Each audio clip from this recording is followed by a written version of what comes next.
మాజీ సీఎం కేసీఆర్పై సంచలన వ్యాఖ్యలు చేశారు. సీఎం రేవంత్ రెడ్డి వికారాబాద్ జిల్లాలో నిర్వహించిన బహిరంగ సభలో పాల్గొన్న రేవంత్ కీలక వ్యాఖ్యలు చేశారు. తెలంగాణ వచ్చాక కూడా పాలమూరుకు అన్యాయం జరిగిందన్నారు. గత 5 ఏళ్లు పాలమూరు ప్రాజెక్టులో కేసీఆర్ ఎందుకు పూర్తి చేయలేదని ప్రశ్నించారు. గతంలో కేసీఆర్కు ఎంపీ పదవి పాలమూరు ప్రజల భిక్షే. ప్రాజెక్టుల రీడిజైన్ పేరుతో కేసీఆర్ దోచుకున్నారని ఆరోపించారు. లగచర్లలో గొడవ పెట్టాలని చూశారు. కలెక్టర్ను చంపాలని చూశారని సంచలన ఆరోపణలు చేశారు.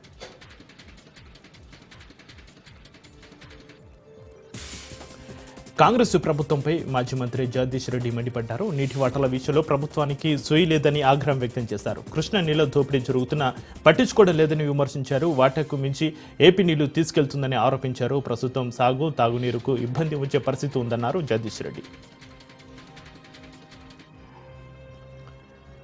సీఎం రేవంత్ రెడ్డి ఇవాళ నారాయణపేట జిల్లాలో పర్యటించారు. అప్పకుపల్లిలో మహిళా సమైక్య పెట్రోల్ బంకును ప్రారంభించారు. ఈ సందర్భంగా మహిళా సమైక్య సభ్యులతో ముఖాముఖి సమావేశం నిర్వహించారు. ఈ కార్యక్రమంలో ఆసక్తికర దృశ్యం ఒకటి చోటు చేసుకుంది. ఒకే వేదికపై CM Revanth Reddy, BJP MP DK Aruna కనిపించారు. రేవంత్ రెడ్డిపై డీకే అరుణ పలు సందర్భాల్లో విమర్శలు చేశారు. ఈ నేపథ్యంలో ఇద్దరు ఒకే వేదికను పంచుకోవడం ప్రాధాన్యత సంతరించుకుంది. ఇక రేవంత్ రెడ్డి, డీకే అరుణ ఇందిరమ్మ ఇళ్ల నిర్మాణ పనుల శంకుస్థాపన కార్యక్రమంలోనూ పాల్గొన్నారు. ఈ పర్యటన సందర్భంగా పలుమార్లు రేవంత్, డీకే అరుణ నవ్వుతూ మాట్లాడుకోవడం కనిపించింది. గాంధీ భవన్లో ఈ నెల 23న జరగాల్సిన తెలంగాణ పీసీసీ విస్తృత స్థాయి కార్యవర్గ సమావేశం వాయిదా పడింది. ఎమ్మెల్సీ ఎన్నికల సమయంలో ఇవాళ నిర్వహించాలనుకున్న టీపీసీసీ విస్తృత స్థాయి కార్యవర్గ సమావేశాన్ని వాయిదా వేయాలని నిర్ణయించినట్లుగా పీసీసీ వెల్లడించింది. 27న ఎమ్మెల్సీ ఎన్నికలు పూర్తయ్యాక తిరిగి ఈ సమావేశాన్ని ఎప్పుడు నిర్వహిస్తామన్న దానిపై కొత్త తేదీని ప్రకటిస్తామని పేర్కొన్నారు. కృష్ణా జిల్లా మచిలీపట్నంలో ట్రాఫిక్ అంతరాయం కలిగిస్తున్న అక్రమ కట్టడాలపై మున్సిపాలిటీ అధికారులు ఉక్కుపాదం మోపుతున్నారు. ఈ క్రమంలోనే డాక్టర్ బిఆర్ అంబేద్కర్ సర్కిల్ సెంటర్లో ఆక్రమణలను తొలగించారు. స్టేట్ బ్యాంక్ ఆఫ్ ఇండియా ప్రహరీ గోడను ఆనుకొని గత కొన్నేళ్లుగా వేసిన అక్రమ దుకాణాలను మున్సిపల్ అధికారులు తొలగించారు. లక్ష్మీ టాకీస్లో అనధికారికంగా గత కొన్నేళ్లుగా అక్రమంగా ఆక్రమించుకుని ట్రాఫిక్ అంతరాయం కలిగిస్తున్న దుకాణాలను తొలగించడం జరిగిందని మున్సిపల్ కమిషనర్ బాపిరాజు తెలిపారు. గత 2 నెలల క్రితమే నోటీసులు ఇచ్చినప్పటికీ దుకాణదారుల నుంచి ఎటువంటి స్పందన లేకపోవడంతో తొలగించడం జరిగిందని స్పష్టం చేశారు. ఖమ్మం జిల్లా కిష్టారం గ్రామంలోని అంబేద్కర్ నగర్ బీసీ కాలనీకు కాలుష్యాన్ని వెదజల్లుతున్న సైలో బంకర్పై పొంగులెట్టి సుధాకర్ రెడ్డి స్పందించారు. ఇవాళ ఆయన కిష్టారం గ్రామంలో పర్యటించారు. కాలుష్యం బారి నుంచి కిష్టారం గ్రామాన్ని రక్షించాలన్నారు. ఇప్పటికే చాలా మంది చనిపోయారని తెలిపారు. కాలుష్యం వలన చనిపోయిన వారి ఆత్మకు శాంతి చేకూరాలని కోరుతున్నానని అన్నారు. జీవన్మరణ సమస్యగా దీన్ని పరిగణిస్తున్నామన్నారు. నేషనల్ గ్రీన్ ట్రిబ్యునల్తో మాట్లాడి సింగరేణి బాధితులకు న్యాయం జరిగేలా చూస్తామని సుధాకర్ రెడ్డి హామీ ఇచ్చారు. ఖమ్మం జిల్లా సత్తుపల్లి మండలం కిష్టారంలో సింగరేణి సైలో బంకర్ బొగ్గు కాలుష్య బాధితులు వినూత్నంగా నిరసన కార్యక్రమం చేపట్టారు. సింగరేణి సైలో బంకర్ ద్వారా వచ్చే దుమ్ము కాలుష్యంతో తమ ప్రాణాలు పోతున్నాయంటూ సైలో బంకర్ చిత్రపటానికి సామూహికంగా పిండ ప్రదానం చేసి వినూత్నంగా నిరసన తెలిపారు. సైలో బంకర్ నుంచి వెలువడే బొగ్గు కాలుష్యం వల్ల 3 ఏళ్ల కాలంలో 50 మందికి పైగా మృతి చెందినట్లుగా కాలనీ ప్రజలు తెలిపారు. తమ ప్రాణాలను కాపాడాలంటూ సింగరేణి అధికారులకు ఎన్నిసార్లు మొరపెట్టుకున్నా కూడా ఫలితం లేకుండా పోయిందని అన్నారు. ఢిల్లీ మాజీ సీఎం అతిషిపై సీఎం రేఖా గుప్తా ఫైర్ అయ్యారు. ప్రమాణ స్వీకారం చేసి ఒక్కరోజు కాలేదు, అప్పుడే విమర్శలు చేస్తున్నారని మండిపడ్డారు. కాంగ్రెస్ 15 ఏళ్లు, ఆప్ 13 ఏళ్లు పాలించిన సమయంలో ఏం చేశారని ప్రశ్నించారు. తాము తొలి రోజే కేబినెట్ సమావేశం ఏర్పాటు చేసి ఢిల్లీలో ఆయుష్మాన్ భారత్ యోజనను ప్రారంభించామని వెల్లడించారు. తాము ప్రజలకు 10 లక్షల ప్రయోజనం చేకూరుతుందని వ్యాఖ్యానించారు. కాంగ్రెస్ అగ్రనేత రాహుల్ గాంధీకి గట్టి కౌంటర్ ఇచ్చింది బీఎస్పీ నేత మాయావతి. ఢిల్లీ అసెంబ్లీ ఎన్నికల్లో బీజేపీకి బి టీంలా కాంగ్రెస్ వ్యవహరించిందని, దానివల్లే ఢిల్లీలో బీజేపీ గెలిచిందని ఆరోపించారు. బెహన్జీ తమతో కలిసి పనిచేస్తే బీజేపీ నెగ్గేది కాదన్నారు.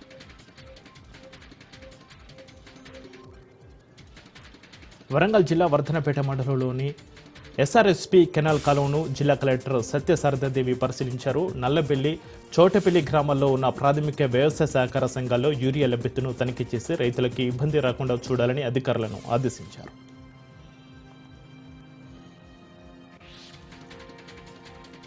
నిర్మల్ జిల్లా పెంబి మండలం రాయదారిలోని అగ్ని ప్రమాద బాధితులను కలెక్టర్ అభిలాష అభినవ్ పరామర్శించారు. అన్ని విధాలుగా ఆదుకుంటామని బాధితులకు హామీ ఇచ్చారు. బాధితులతో ప్రమాదానికి గురైన ఇండ్ల ప్రదేశాన్ని కలెక్టర్ పరిశీలించారు.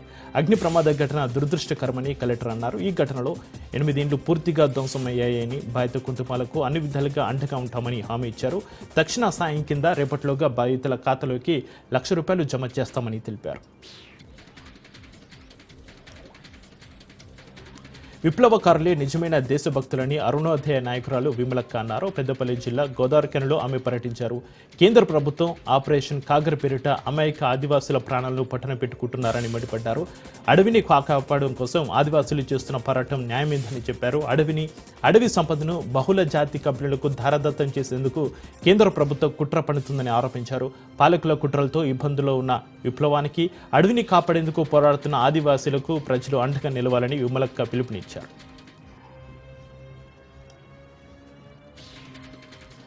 తెలంగాణలో 8 మంది ఐఏఎస్ అధికారులను బదిలీ చేస్తూ రాష్ట్ర ప్రభుత్వం ఉత్తర్వులు జారీ చేసింది. సహకార కమిషనర్, మార్కెటింగ్ డైరెక్టర్గా కె సురేంద్రమోహన్కు అదనపు బాధ్యతలు అప్పగించారు. ఇక ఆరోగ్యశ్రీ సీఈఓ ఎల్ శివకుమార్ను జేఈడీలో రిపోర్టు చేయాలని ప్రభుత్వం ఆదేశించింది.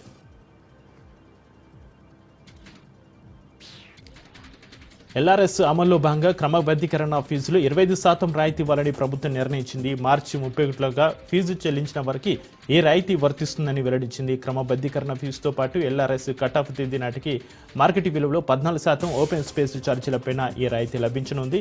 ఇక ఈ మేరకు లేఅవుట్ల క్రమబద్ధీకరణ పథకం 2020కి పురపాలక శాఖ సవరణలు చేస్తూ ప్రభుత్వ ప్రధాన కార్యదర్శి శాంతికుమారి ఉత్తర్వులు జారీ చేశారు. శ్రీ సత్యసాయి జిల్లా పుట్టపర్తి మున్సిపాలిటీ పరిధిలో పబ్లిక్ ప్రైవేట్ పీపుల్స్ పార్ట్నర్షిప్ సర్వేను కలెక్టర్ టిఎస్ చేతును ప్రారంభించారు. కలెక్టర్ స్వయంగా రూపావతి అనే మహిళతో పాటు ఓబిలేసు అనే వ్యక్తి ఇంటి వద్దకు వెళ్లి వారి వివరాలను సేకరించారు. 20% మంది పేదలను గుర్తించేందుకు ఈ సర్వే చేపట్టినట్లుగా కలెక్టర్ తెలిపారు. ప్రతి ఒక్కరూ బాధ్యతాయుతంగా వ్యవహరించి సర్వేలో ఎలాంటి అవాంతరాలు లేకుండా పూర్తి చేయాలని సూచించారు. సర్వేకు కేటాయించిన సిబ్బంది పారదర్శకంగా సర్వే చేపట్టాలని, ఎక్కడ కూడా ఇబ్బందులు రాకుండా చూసుకోవాలన్నారు. 100% సర్వే ప్రక్రియ పూర్తి చేయడంలో ఏమాత్రం అలసత్వం వహించినా చర్యలు తీసుకుంటామని హెచ్చరించారు. ఈ నెల 23న గ్రూప్ 2 మెయిన్స్ ఎగ్జామ్స్ను ప్రకాశం జిల్లాలో 7 సెంటర్లలో నిర్వహిస్తున్నట్టుగా జిల్లా కలెక్టర్ తామీం అన్సారియా తెలిపారు. ఎగ్జామ్స్ రాసే క్యాండిడేట్స్ తప్పనిసరిగా ఇన్ టైంలో సెంటర్ వద్దకు చేరుకోవాలని చెప్పిన ఆమె గ్రేస్ పీరియడ్ 15 నిమిషాలు దాటితే లోపలకు అనుమతించమని తెలిపారు. ఇక ఇదే అంశం గురించి జిల్లా ఎస్పీ దామోదర్ కూడా క్యాండిడేట్స్కు కొన్ని సూచనలు చేశారు. రైల్వే స్టేషన్స్తో పాటు బస్టాండ్ల వద్ద పోలీసులు హెల్ప్ డెస్క్లు ఏర్పాటు చేస్తారని చెప్పిన ఆయన ఎమర్జెన్సీకు కూడా కొన్ని వెహికల్స్ ఉంచుతామన్నారు. ఎగ్జామ్స్ రాసేందుకు వచ్చే వారందరూ ఎటువంటి ఎలక్ట్రానిక్స్ ఐటమ్స్ తేకూడదని తెలిపారు.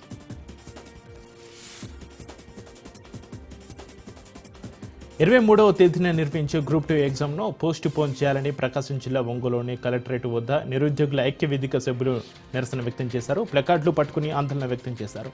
ఎగ్జామ్కు ముందు ఉండే 20 రోజులే ముఖ్యమని, ప్రస్తుత గందరగోళంలో ఎగ్జామ్ పోస్ట్ పోన్ చేసి కొంత సమయం ఇవ్వాలని కోరారు.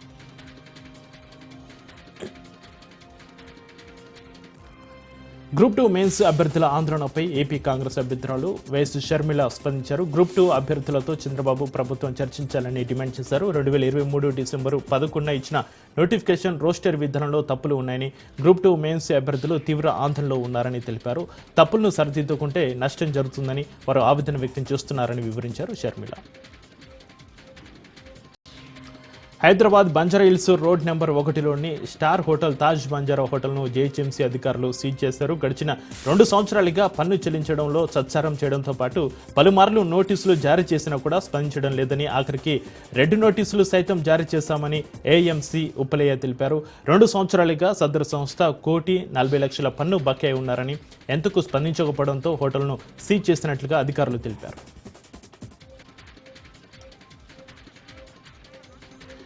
తిరుమల శ్రీవారి ఆలయంలో లీకేజీల నివారణ కోసం టీటీడీ పనులు మొదలుపెట్టింది. తిరుమల ఆలయంలో మూలమూర్తి కొలువైన గర్భాలయంతో పాటు పలు మండపాలు, ఉప ఆలయాలు ఉన్నాయి. వీటి నిర్మాణం జరిగి 100 ఏళ్లు కావడంతో ప్రస్తుతం మండపాలు, ఉప ఆలయాల పైకప్పులో చాలా ప్రాంతాల్లో పగుళ్లు ఏర్పడ్డాయి. దీంతో వర్షం కురిసినప్పుడు నీరు లోపలికి ప్రవేశిస్తుంది. ఈ క్రమంలో గతేడాది నవంబర్ 18వ తేదీన జరిగిన టీటీడీ బోర్డు సమావేశంలో ఈ సమస్యపై చర్చించి తీర్మానం చేశారు. లీకేజ్ల నివారణ అంశంలో అనుభవం కలిగిన టీవీఎస్ సంస్థతో ఎంఓయూ కుదుర్చుకున్నారు. ఈ పనులన్నీ ఉచిత సర్వీసు కింద చేసేందుకు ఆ సంస్థ అంగీకారం తెలిపింది. ఇందులో భాగంగా ఆ సంస్థకు చెందిన సిబ్బంది గురువారం లీకేజీ నివారణ పనులు ప్రారంభించారు. ప్రస్తుతం పగులను గుర్తించి పూడ్చడంతో పాటు పెయింటింగ్ కూడా వేయిస్తున్నారు. శ్రీ సత్యసాయి జిల్లా చిలమత్తూరు మండలంలోని బాలాజీ వైన్ షాప్ను ఎక్సైజ్ ఎన్ఫోర్స్మెంట్ అధికారులు సీజ్ చేశారు. ఇతర రాష్ట్రాల నుంచి దిగుమతి చేసుకున్న నకిలీ మద్యం అమ్మకాలు జరుపుతున్నారన్న ఫిర్యాదు మేరకు విచారణ చేపట్టిన అధికారులు మద్యం షాపును సీజ్ చేశారు. గత నెల మహారాష్ట్ర, గోవా ప్రాంతాలకు చెందిన నకిలీ మద్యం హిందూపురంకు సరఫరా అవుతుందన్న ఫిర్యాదులపై స్పందించిన అధికారులు బాలాజీ వైన్ షాప్ను సీజ్ చేశారు.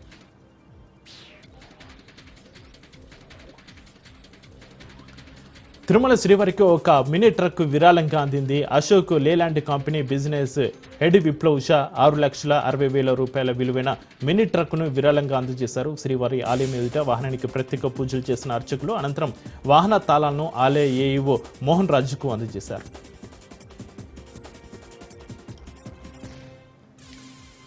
మంచిర్యాల జిల్లా భీమారం మండలంలోని దాంపూరు అడవిలో పులి కలకలం రేపింది. పులి దాడిలో గేదె మృతి చెందింది. గ్రామానికి చెందిన మేకల బాపు అనే వ్యక్తి మామిడి తోటలో కట్టేసి ఉన్న గేదెపై పులి దాడి చేసి హతమార్చింది. సంఘటన స్థలానికి చేరుకున్న అటవీశాఖ అధికారులు పరిశీలించారు. పెద్ద పులి పాదముద్రలను గుర్తించారు. ప్రజలు అడవిలోకి వెళ్లొద్దని సూచించారు. ఈ సందర్భంగా అవగాహన సదస్సు నిర్వహించారు అధికారులు.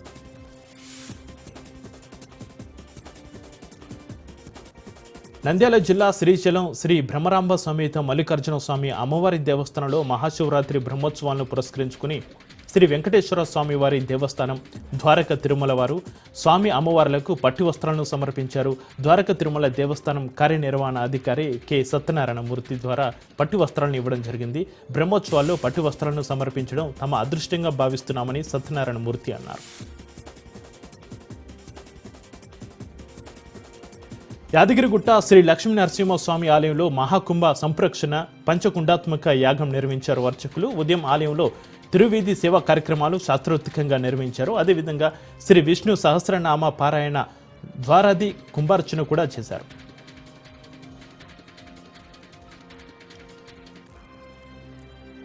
నంద్యాల జిల్లా శ్రీశైల మహాక్షేత్రంలో మహాశివరాత్రి బ్రహ్మోత్సవాల సంబరాలు అంబరాన్నంటాయి. రెండో రోజు బ్రహ్మరాంబ సమేతుడైన మల్లికార్జున స్వామి భృంగి వాహనాధీశులై భక్తులకు దర్శనమిచ్చారు. ఇక శ్రీశైలం ఆలయం విద్యుత్ దీపకాంతులతో మిరుమిట్లు గొలుపుతూ భక్తులను ఆకట్టుకుంది. ఆలయంలో ఉదయం నుంచి అర్చకులు వేద పండితులు ప్రత్యేక పూజలు నిర్వహించారు. భృంగి వాహనంపై స్వామి అమ్మవార్లు క్షేత్ర పురవీధుల్లో విహరిస్తుండగా భక్తులు అధిక సంఖ్యలో పాల్గొని కనులారా దర్శించుకున్నారు.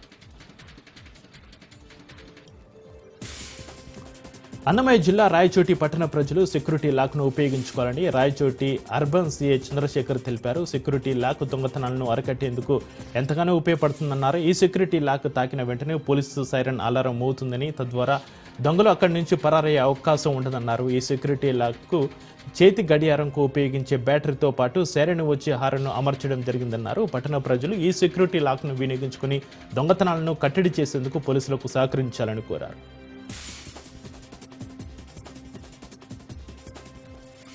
శ్రీ సత్యసాయి జిల్లా పుట్టపర్తి ప్రశాంతి నిలయానికి విదేశీ భక్తులు పోటెత్తారు. 7 రోజులుగా సాయి కుల్వంతు సభ మందిరంలో వైభవంగా అతిరుద్ర మహాయజ్ఞం కొనసాగుతుంది. యజ్ఞంలో పాల్గొనేందుకు దేశ విదేశీ భక్తులు భారీగా తరలి రావడంతో ప్రశాంతి నిలయం నూతన శోభను సంతరించుకుంది. సాయి కుల్వంతు సభా మందిరంలో సత్యసాయి బాబా మహాసమాధి వద్ద మహాశివలింగానికి గణపతి పూజతో పాటు పంచామృత అభిషేకం, డ్రై ఫ్రూట్స్తో అభిషేకం, రుద్ర పారాయణం, రుద్రాభిషేకంతో వేద పండితులు ప్రత్యేక పూజలు నిర్వహించారు. వేద పండితుల వేద మంత్ర ఉచ్చరణలతో సత్యసాయి సన్నిధి మారు మోగిపోయింది. యజ్ఞంలో పాల్గొని వేద పండితులతో పాటు వేదాలు పలుకుతూ ఆధ్యాత్మిక చింతనలో విదేశీయులు మునిగిపోయారు.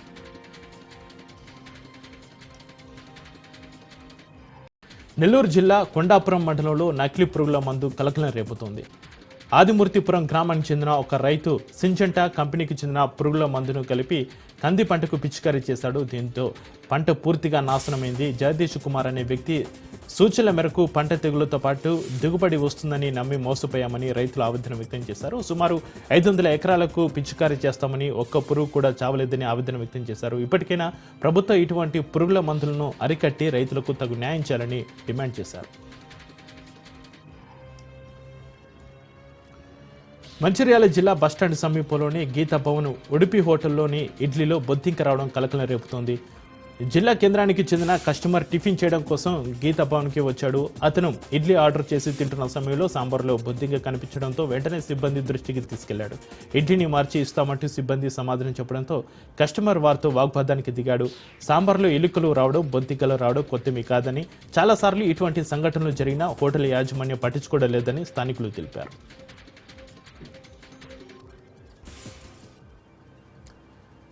జోయా ఖాన్ 33 ఏళ్ల ఈ యువతికి లేడీ డాన్ ఆఫ్ ఢిల్లీగా పేరుంది. కొన్నాళ్ళుగా అజ్ఞాతంలో ఉంటూ పోలీసులను ముప్పు తిప్పలు పెడుతున్న ఈమె ₹1 విలువ చేసే 270 గ్రాముల హెరాయిన్తో దక్షిణ ఢిల్లీలో పోలీసులకు పట్టుబడింది. యూపీలోని ముజఫర్ నగర్ నుంచి జోయా హెరాయిన్ను తరలిస్తున్నట్టుగా పోలీసులు గుర్తించారు. జోయా భర్త కరుడుగట్టిన గ్యాంగ్స్టర్ హషీం బాబా. ఇక హత్యలు, దోపిడీలు తదితర 12 కేసులకు సంబంధించి అతడు ప్రస్తుతం జైల్లో ఉన్నాడు. తరచూ భర్తను కలిసేందుకు జైలుకు వెళ్లి ముఠాలను నడపడంలో జోయా కిటికులు పట్టి మొత్తంగా అతడి నేర సామ్రాజ్యాన్ని భుజానికెత్తుకుంది. కాంగ్రెస్ పార్టీ అగ్ర నాయకురాలు, రాజ్యసభ సభ్యురాలు సోనియా గాంధీ ఢిల్లీలోని సర్ గంగారాం ఆసుపత్రి నుంచి డిశ్చార్జ్ అయ్యారు. నిన్న ఆమె అనారోగ్యానికి గురయ్యారు. పొత్తి కడుపు సమస్యతో ఆమె ఆసుపత్రిలో చేరినట్టుగా గంగారాం ఆసుపత్రి వైద్యులు తెలిపారు. ప్రస్తుతం ఆమె ఆరోగ్య పరిస్థితి నిలకడగా ఉందని చెప్పారు. సోనియా ఆరోగ్యం మెరుగుపడడంతో ఆమెను వైద్యులు ఆసుపత్రి నుంచి డిశ్చార్జ్ చేశారు.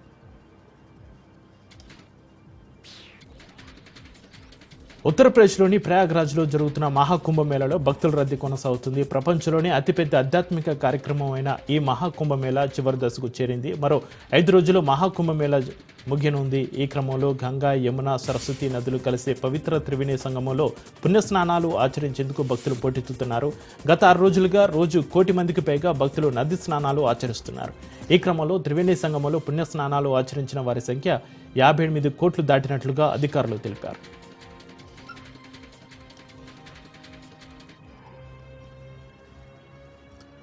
బ్రిక్స్ దేశాలపై అమెరికా అధ్యక్షుడు డొనాల్డ్ ట్రంప్ గత కొంతకాలంగా గుర్రుగా ఉన్నారు. కూటమి దేశాల పట్ల వ్యతిరేకతను వ్యక్తం చేస్తూ వస్తున్నారు.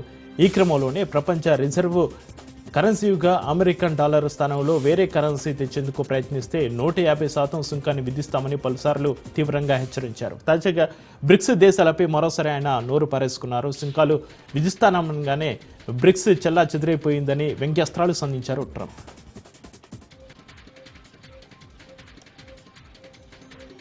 ఉక్రెయిన్ అధ్యక్షుడు జెలెన్స్కీపై అమెరికా అధ్యక్షుడు డొనాల్డ్ ట్రంప్ మరోసారి సంచలన వ్యాఖ్యలు చేశారు. ఇటీవలే జెలెన్స్కీని నియంతగా పోల్చిన ట్రంప్ తాజాగా ఆయనను కమెడియన్గా సంబోధించారు. కమెడియన్ అమెరికాతో ఏకంగా 35,000 కోట్లు ఖర్చు పెట్టించాడని మండిపడ్డారు. ఈ మేరకు జెలెన్స్కీని ఉద్దేశించి పరోక్షంగా ఆయన ఈ వ్యాఖ్యలు చేశారు. అయితే రష్యాతో 3 ఏళ్లుగా జరుగుతున్న యుద్ధాన్ని ముగించేందుకు ట్రంప్ చర్చలు జరుపుతారని ఉక్రెయిన్ భావిస్తుంది. ఈ క్రమంలో ట్రంప్ తీరును జెలెన్స్కీ జీర్ణించుకోలేకపోతున్నారు. అమెరికా అధ్యక్షుడి చుట్టూ అబద్ధాలు, తప్పుడు సమాచారమే ఉందని ఇటీవల జెలెన్స్కీ వాపోయారు. దేశీయ స్టాక్ మార్కెట్లు వరుసగా 4 రోజుల నష్టాలు ముగిశాయి. ఆటో స్టాక్స్లో అమ్మకాల ఒత్తిడి సూచీలపై ప్రభావాన్ని చూపింది. మిడ్ క్యాప్, స్మాల్ క్యాప్ సూచీలు కూడా అమ్మకాల ఒత్తిడిని ఎదుర్కొన్నాయి. ఈరోజు ట్రేడింగ్ ముగిసే సమయానికి సెన్సెక్స్ 424 పాయింట్లు నష్టపోయి 75,311 వద్ద ముగిసింది. ఇక నిఫ్టీ 117 పాయింట్లు కోల్పోయి 22,795 వద్ద స్థిరపడింది. అమెరికా డాలర్తో రూపాయి మార్కు విలువ మరో 7 పైసలు బలహీనపడి 86.71గా ఉంది.